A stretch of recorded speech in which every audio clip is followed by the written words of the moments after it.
Alright, hello everyone, welcome back. So this is Teacher Chi Yew again, and we'll be going through the last 5 questions of the 2020 Upper Primary AMC paper, which is question 26 to question 30. Now without further ado, let's begin on question 26. Let's take a look what it is about. So a number is autistic if all of its digits are odd.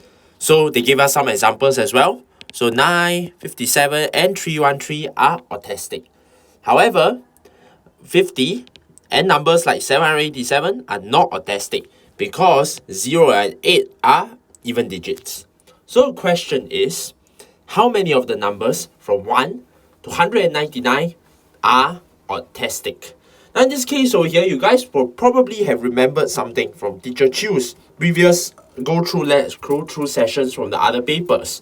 Is that when wherever we see all these large numbers over here from 1 to 999 or 1 to 9999, it always benefits us if we look at just the number of digits. We classify and break down the problem based on the number of digits they have.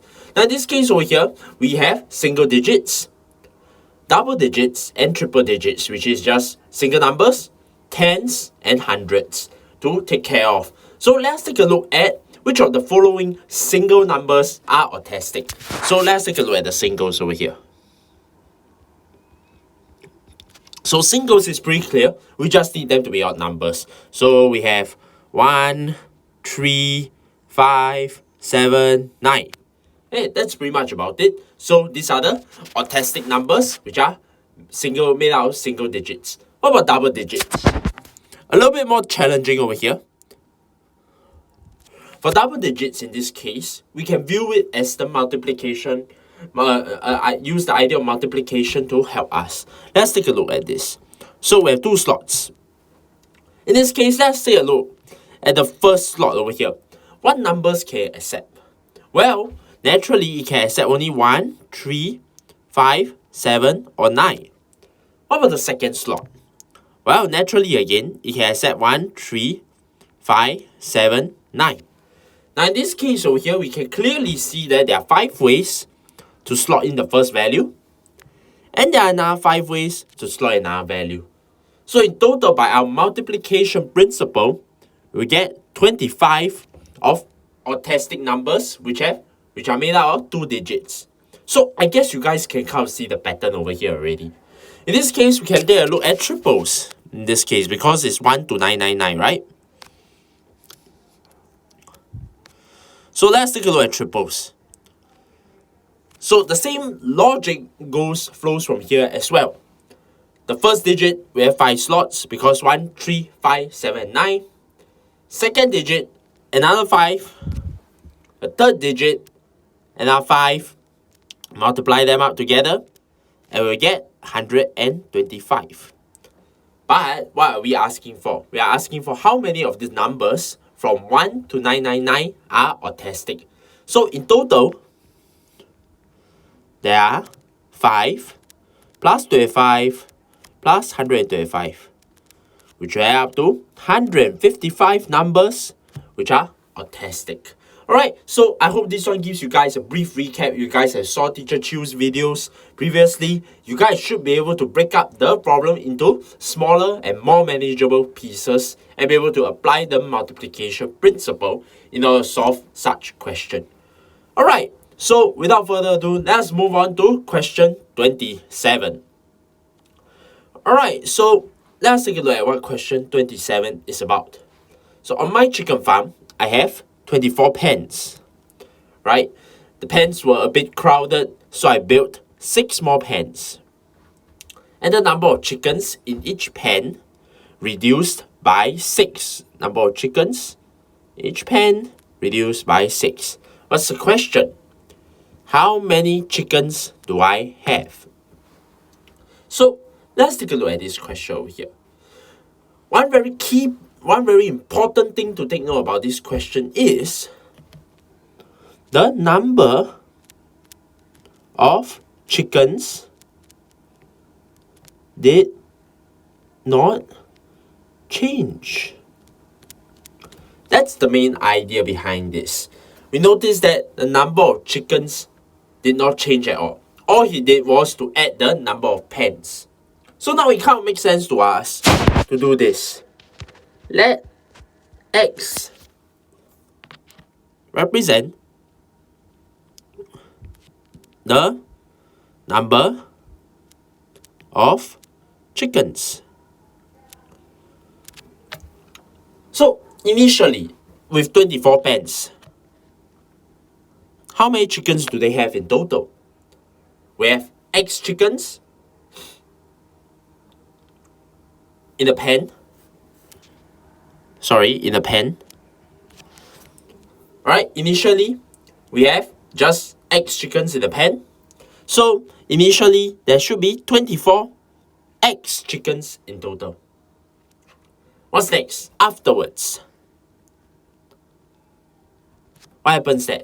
Well, 24 pens increase to 30 pens because we built 6 more pens. But what about the number of chickens in each pen? Got reduced by 6. So in this case over here, we have 30 pens, but with X minus 6 chickens. But remember, both of them are equal. So in this case over here, what we have is 24x equal to 30x minus 6. Now expanding, we should get 24x, 30x minus 180.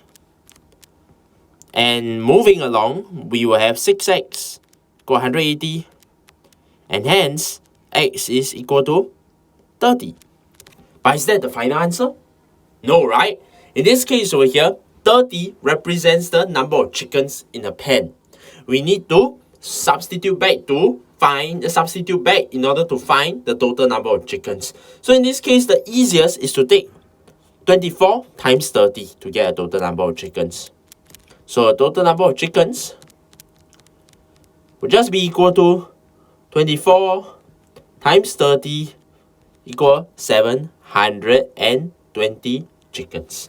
Alright, so I hope everyone remembers how to work on a little bit of algebra. What is more important is to be able to define the algebra properly, define your variable properly. In this case, let X represent the number of chickens versus let X represent the number of chickens in a pen are very, very different things. That is the most important idea. Alright, so great. I hope everyone is able to understand this. Now, without further ado, let us move on to the next question. Let's take a look at question 28. 28 looks really simple. The question itself looks really simple. How many even 3-digit numbers are there where the digits add up to 8? Well, doesn't look particularly tough. All we are looking for is even 3-digit numbers, and these digits need to all sum up to 8. So let's take a look at, let us strategize on how do we do this. Well, one very common strategy sometimes is to list out the possible values and try to get a feel of the pattern. In this case over here, let's start off with, say, maybe break down the problem again. Let's start off with the numbers. Let's start off with 1. In this case, what are those numbers that sum up to 8? So we start with 1. Maybe the next number we can start with 0. What would the next number be in this case? Maybe 7. But this is an odd number, right? So it doesn't make sense. So we can't really do this. So instead, we can increase the second position by 1 and reduce the first position by 1. So in this case, we get 116. Going by the same fashion, we can get this as well. 134, 152, and 170. 8. So we got our first 4 numbers, 4 even 3-digit numbers that sum up to 8. Now you notice something. In the tens place, we start with the smallest possible number and we constantly add 2. And for the ones place, we start with the largest possible number and then we constantly subtract 2. So that's the strategy that we are going to go about. In this case over here, let's do that for 2 as well. This case, 206, right? 224, 242, 260. So that is our second set. Now let's continue on doing this and try to see if there's a pattern. Let's try with 300s. 314, 332, and 350. In the same fashion, we have 404, 422, 440. Alright, so looks like a pattern is kind of coming up. It looks like we have 2 sets of 4s, 2 sets of 3s. What are we expecting next? We should probably be expecting maybe 2 sets of 2. But we are not sure. Let's try it out. Because they seem to be getting lesser and lesser. So listing out might be a proper strategy. So maybe we get 512, 530. Alright, what's next? 602 and 620. Hey, the strategy is doing really well over here in this case. So let's take a look at maybe the last two digits might just be ones, 2 pairs of ones, 1 pair of ones, sorry. So 710 and 800. Aha. So in this case, we have to stop here. We can't continue towards 9 because if there's a 9 inside, it's definitely not sum up to 8. So the total number of digits in this case by direct counting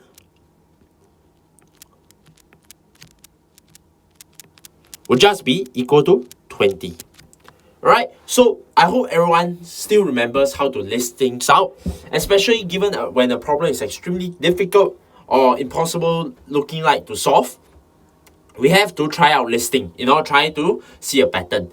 And if the pattern looks favorable, we can always continue on and try to go until the end. Usually, these are things that we won't share too much about, but it is more on up to you to see whether you are willing to list out the numbers or not. Because the first 8 numbers looks extremely daunting. So you might be fearing that when we move on to 300s and 400s, there might be more and more of such digits, when in fact, there's lesser and lesser.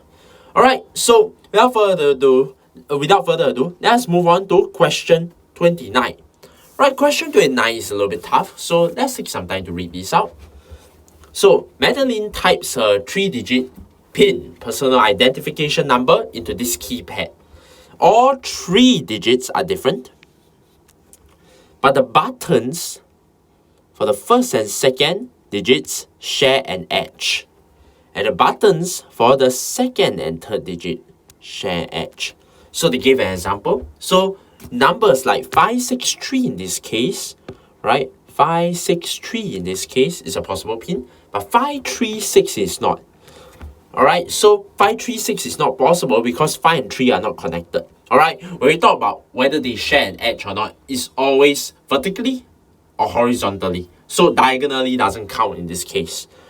Alright, so that's it's a pretty clear example, I hope. Alright, so how many possibilities are there for Madeline's pin? Alright, so as usual, we notice that this one is not a terribly tough question, but the standard idea is to try and list out the possible values over here, because the pin is 3-digit. We need to travel at most 2 times for a starting point. So maybe say for example 1, we can at most travel to 2, and then we can move another step, which is maybe 3 or 5. So that is the idea that we will employ in this case over here. So let's draw a little table over here, starting digits, and then number of ways, and slowly count them out. So let's take a look when a starting digit is 1. Now when a starting digit is 1 over here, we can see something. When it's 1, it can go to 1, then 2. How many ways are there for me to branch out from 2? Well, there are 2 ways, right? In this case, there are 2 ways. Oh no. There are 2 ways over here because 2 can go to 3 or 2 can go to 5. Now in the same fashion, 1 can go to 4 first. And then what's next? It can either go to 5 or 7. So using this logic, there are a total of 4 ways over here. So we can continue on using this same logic to construct this table. So say for example, what about 2? Well, 2 we can go back to 1, but 1 there's only one way for you to go, which is to 4. Or 2 can go to 3.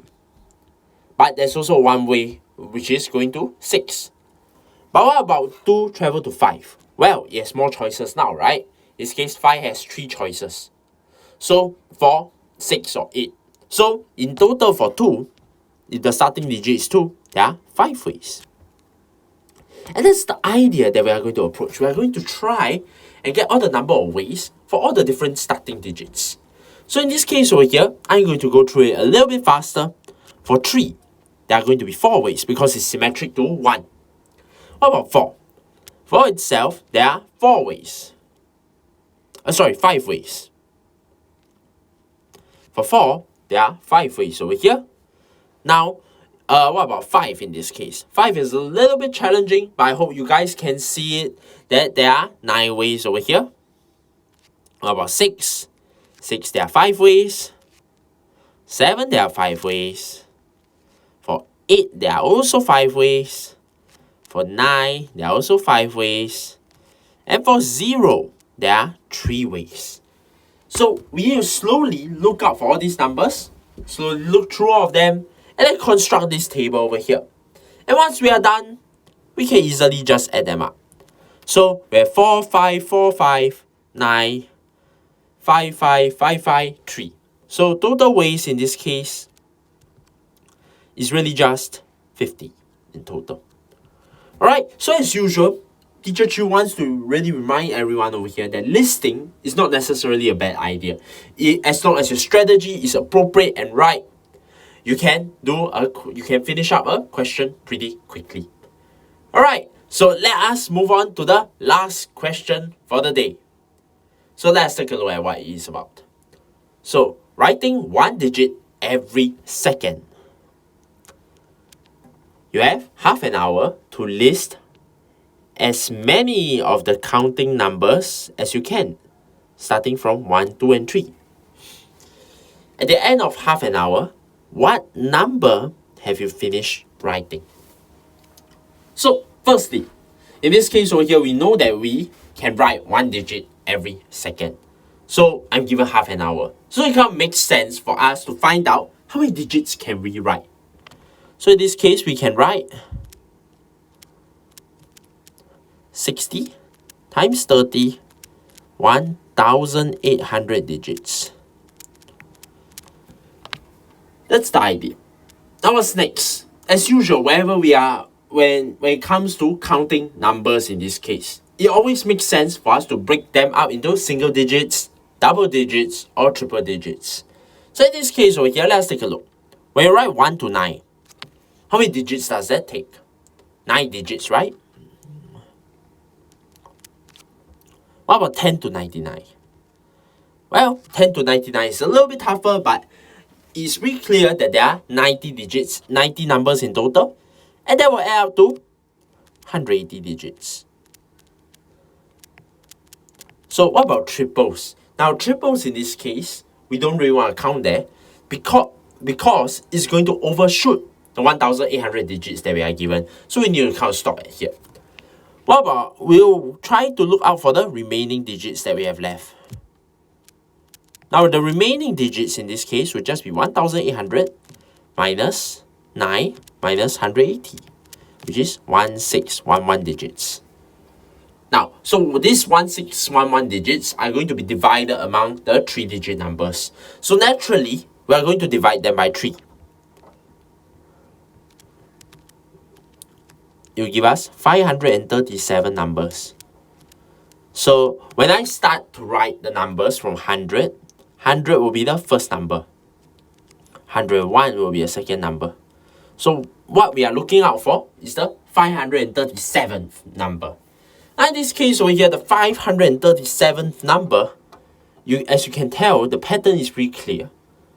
The number will just be 100 plus 536. Now you need to subtract 1 because there is an additional calculation over here. there's a double counting that is kind of going on over here. So we need to account it carefully. That's the main idea to why Teacher Chi Yew adds 536 rather than 537, because 100 itself is a number. If we are going to add 537, we are counting 538 numbers in total. So the final number itself would just be 636. Alright, so these are the last 5 questions. We have come to the end of our AMC Upper Primary 2020 mock paper go through. Alright, so these are last 5 questions before you head over for your AMC examinations. So wishing you all, the Teacher Chi over here wishes you all the best for your examinations, and hopefully you guys can score well and do well for the examinations. Alright, so if you guys have any inquiries, feel free to contact me via WhatsApp in the WhatsApp group. Or if you guys would like to know a little bit more about Think Academy or the long-term courses that we offer, you can contact me as well. Now with that, thank you very much and have a good day.